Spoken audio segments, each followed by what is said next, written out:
नमस्कार दोस्तों, मैं निकेत साहू स्वागत करता हूं आपका आपके अपने चैनल एनालिसिस स्टडी में। आज की वीडियो में हम KVS PRT 2018 की शिक्षा शास्त्र या फिर कहें पेडागॉगी पोर्शन को सॉल्व करने जा रहे हैं और आगे की वीडियोस जो हमारी पेडागॉगी प्रैक्टिस या फिर कोर्स से रिलेटेड होंगी वह इन्हीं क्वेश्चंस को बेस मानकर होंगी।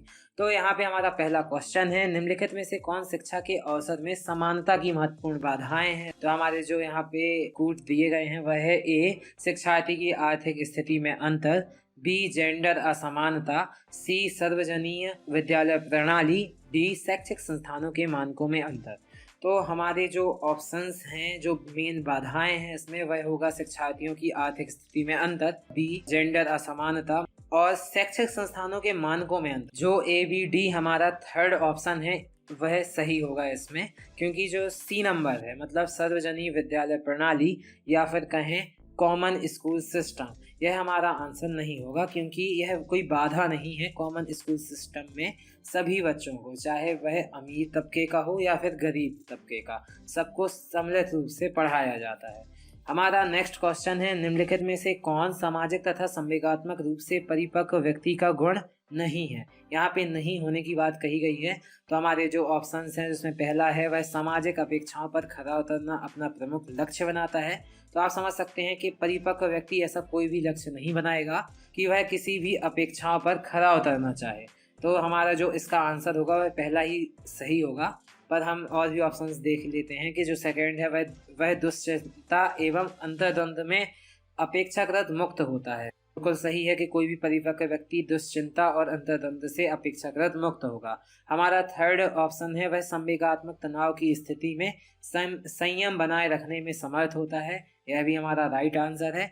और हमारा जो नेक्स्ट है वह विनोद प्रिय होता है तथा जीवन के प्रति सकारात्मक दृष्टिकोण रखता है। यह भी बिल्कुल सही है। तो जो नहीं है गुण वह पहला ही है। तो हमारा पहला ऑप्शन बिल्कुल सही है।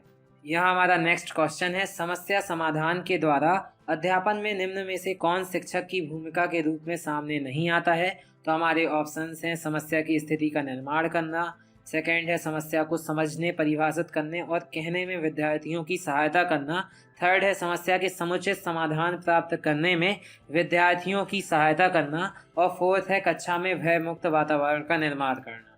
तो यहाँ पे नहीं पूछा गया है। तो जो हमारा पहला होगा कि समस्या की स्थिति का निर्माण करना, क्योंकि शिक्षक की भूमिका यह बिल्कुल भी नहीं है कि वो समस्या की स्थिति का निर्माण करे, बल्कि यह बच्चों की भूमिका होती है कि वह समस्या की स्थिति का निर्माण करे।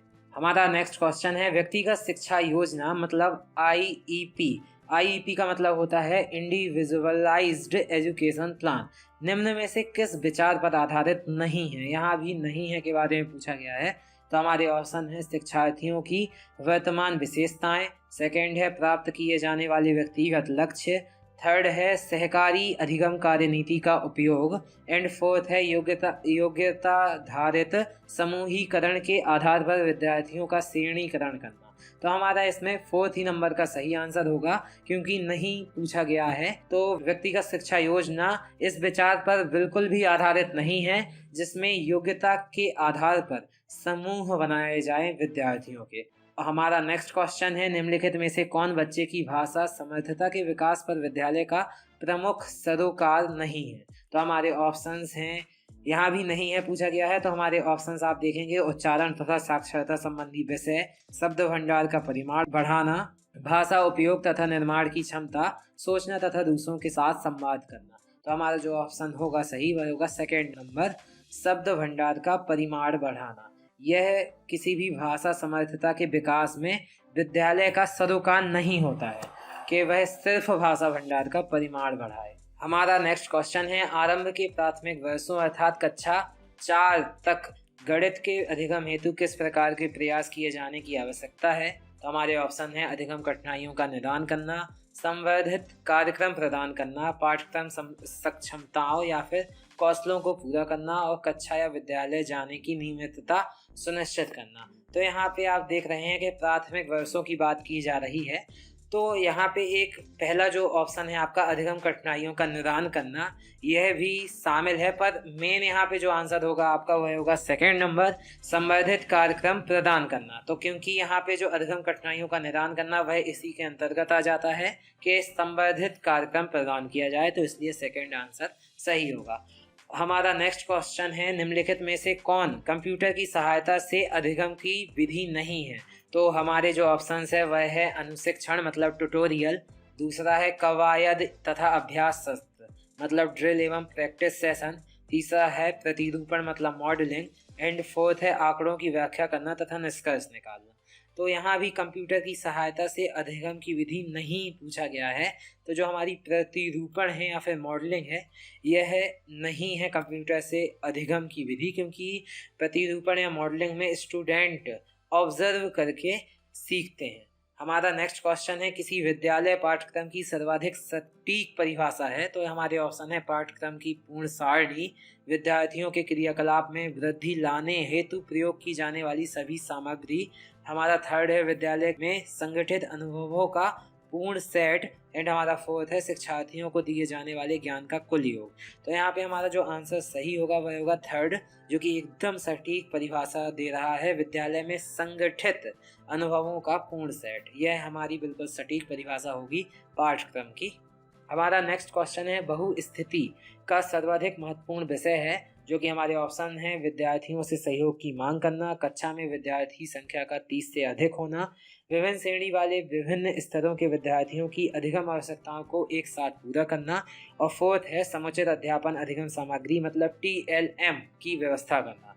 तो यहाँ पे हमारा जो सही आंसर होगा वह होगा थर्ड नंबर, विभिन्न श्रेणी वाले विभिन्न स्तरों के विद्यार्थियों की अधिगम आवश्यकताओं को एक साथ पूरा करना, क्योंकि बहुस्तरीय स्थिति का सर्वाधिक महत्वपूर्ण विषय यही है। हमारा नेक्स्ट क्वेश्चन है, एक बच्चा अपनी मनपसंद किताब लेता है, वह प्रायः चित्रों का सुराग के रूप में उपयोग कर इसकी कहानी को फिर से कहता है, वह इस प्रक्रिया या चरण या अव्यय को दर्शाती है। यहाँ पे हमारे ऑप्शन हैं आख्यान, वाक्यगत जागरूकता, आपातिक पठन, एंड फोर्थ है स्वानिकी बोध। तो हमारे यहाँ पे आंसर होगा आपातिक पठन मतलब इमर्जेंट रीडिंग।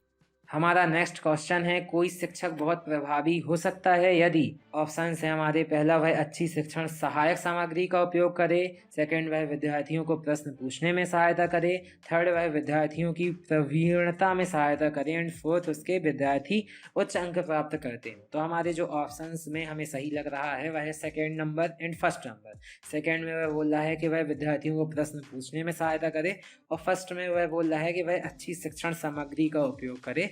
तो यदि वह अच्छी शिक्षण सामग्री का उपयोग करता है तो विद्यार्थियों को प्रश्न पूछने में सहायता हो सकती है, इसलिए हमारा फर्स्ट ऑप्शन यहाँ पे सही होगा। हमारा नेक्स्ट क्वेश्चन है, सामाजिक परिपक्वता के गुण को सर्वाधिक उपयुक्त ढंग से निम्न प्रकार वर्णन किया जा सकता है। तो यहाँ पे ऑप्शन है हमारे मित्रों को जीतने तथा लोगों को प्रभावित करने की योग्यता, सेकंड उच्च स्तर का व्यक्तिक समायोजन, थर्ड है उच्च स्तर की सामाजिक समर्थता, एंड फोर्थ है व्यक्तिगत आवश्यकताओं तथा प्रयोजनों का सामाजिक आवश्यकताओं और उद्देश्यों से उच्च समन्वय। तो हमारा जो फोर्थ ऑप्शन है वह बिल्कुल सही आंसर है, क्योंकि सामाजिक परिपक्वता के गुण में सर्वाधिक उपयुक्त वर्णन यही है कि व्यक्तिगत आवश्यकताओं तथा प्रयोजनों का सामाजिक आवश्यकताओं तथा उद्देश्यों से उच्च समन्वय हो।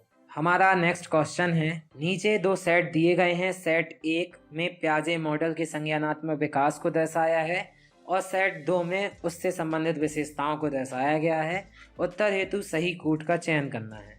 तो जैसा कि आप सेट 1 में देख पा रहे हैं कि सबसे पहले है संवेदी प्रेरक। तो मैं यहाँ पे सीधे आपको आंसर ही बता दे रहा हूँ कि जो संवेदी प्रेरक है सेंसरी मोटर, उसका सेट 2 में वस्तु स्थायित्व से संबंध है, मतलब ऑब्जेक्ट परमानेंस से, क्योंकि संवेदी प्रेरक अवस्था में वस्तु स्थायित्व बच्चों में होता है।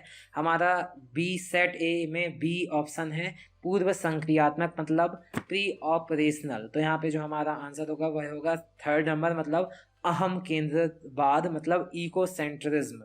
थर्ड हमारा है मूर्त संक्रियात्मक मतलब कंक्रीट ऑपरेशनल। तो यहाँ पे हमारा जो सेट 2 में आंसर होगा वह होगा बी पर्यायी चिंतन मतलब रिवर्सेबल थिंकिंग। एंड हमारा फोर्थ है अकारकी संक्रियात्मक मतलब फॉर्मल ऑपरेशंस। तो यहाँ पे हमारा जो आंसर होगा वह होगा निगमनात्मक चिंतन, मतलब डिडक्टिव थिंकिंग। तो यहाँ पे हमारे जो कूट में ABCD में जो दिया गया है उसमें पहला ऑप्शन हमारा सही होगा। हमारा नेक्स्ट क्वेश्चन है, निम्नलिखित में से कौन विकास में अनुवांशिकता के प्रभाव का सर्वाधिक उपयुक्त वर्णन करता है। तो हमारे ऑप्शन से अनुवांशिकता यह तय करती है कि हम कहाँ तक जाएंगे। सेकेंड, यह इस बात को तय करती है कि हम कहाँ तक जा सकते हैं। थर्ड, यह इस बात को मुख्य निर्धारक है कि हम कहाँ तक जाएंगे। और यह इस बात का मुख्य निर्धारक है कि हम कहाँ तक जा सकते हैं। तो यहाँ पे हमारा जो आंसर है वह सेकंड नंबर का सही होगा कि यह इस बात को तय करती है कि हम कहाँ तक जा सकते हैं। हमारा नेक्स्ट क्वेश्चन है, निम्न में से किसके द्वारा अधिगम अंतराल की पहचान तथा इसका निराकरण किया जाता है। यहाँ पे ऑप्शन है टीम अध्यापन, विषम पूर्ण अध्यापन, थर्ड है उपचारी अध्यापन एंड फोर्थ है पुनर्अध्यापन। तो हमारा जो आंसर होगा वह होगा थर्ड नंबर, उपचारी अध्यापन, क्योंकि उपचारी अध्यापन के द्वारा ही अधिगम अंतराल की पहचान की जाती है और इसका निराकरण किया जाता है। इसे ही रेमेडियल टीचिंग भी बोलते हैं। हमारा नेक्स्ट क्वेश्चन है, आपने कक्षा 5 के गणित के विद्यार्थियों की परीक्षा आयोजित की, इसमें अधिकांश विद्यार्थी उत्तीर्ण नहीं हो पाए। आपको दूसरी परीक्षा के लिए प्रश्न पत्र तैयार करना तथा परीक्षा लेनी है। आप कौन सी परीक्षा लेना पसंद करेंगे। तो यहाँ पे हमारे ऑप्शंस हैं संकलात्मक परीक्षण, प्रवीणता परीक्षण, नैदानिक परीक्षण और रचनात्मक परीक्षण। तो हमारा जो आंसर सही होगा वह होगा थर्ड, नैदानिक परीक्षण, क्योंकि परीक्षा आयोजित करने पर अधिकांश विद्यार्थी उत्तीर्ण नहीं हुए थे और हमें दूसरी बार परीक्षा लेनी है तो हम यहाँ पे डायग्नोस्टिक टेस्ट लेंगे, मतलब नैदानिक परीक्षण करेंगे। हमारा नेक्स्ट क्वेश्चन है, प्रतीकात्मक उद्दीपन के प्रति संवेगी अनुक्रिया निम्न में से किसका परिणाम है। तो हमारे जो ऑप्शन है वह है परिपक्वता, अधिगम, समायोजन और वर्धित इंद्रिय बोध। तो हमारा आंसर होगा वह होगा फोर्थ नंबर, वर्धित इंद्रिय बोध, मतलब इंक्रीज्ड सेंसरी परसेप्शन।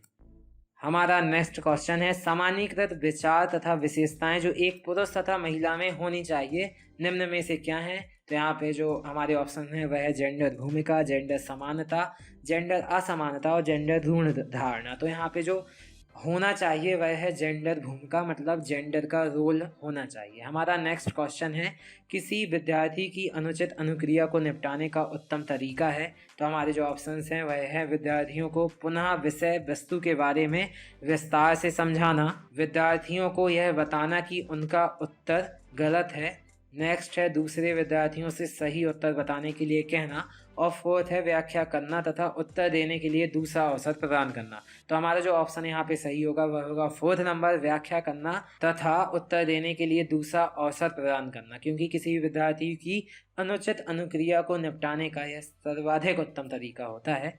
हमारा नेक्स्ट क्वेश्चन है, सूक्ष्म अध्यापन, माइक्रो टीचिंग एक तकनीक है जिसका उपयोग किया जाता है। तो हमारे जो ऑप्शंस हैं वह है कम संख्या वाली कक्षाओं के अध्यापन हेतु, सेकंड अनुरूपित स्थिति में अध्यापन हेतु, थर्ड विशिष्ट अध्यापन कौशलों में शिक्षा की तैयारी हेतु एंड फोर्थ कठिन अवधारणाओं का अध्यापन हेतु। तो हमारा जो यहाँ पे आंसर होगा वह होगा विशिष्ट अध्यापन कौशलों में शिक्षा की तैयारी होती है। यहाँ हमारे 20 क्वेश्चन जो कि 2018 KVS PRT में आए हुए थे वह यहाँ पे समाप्त होते हैं।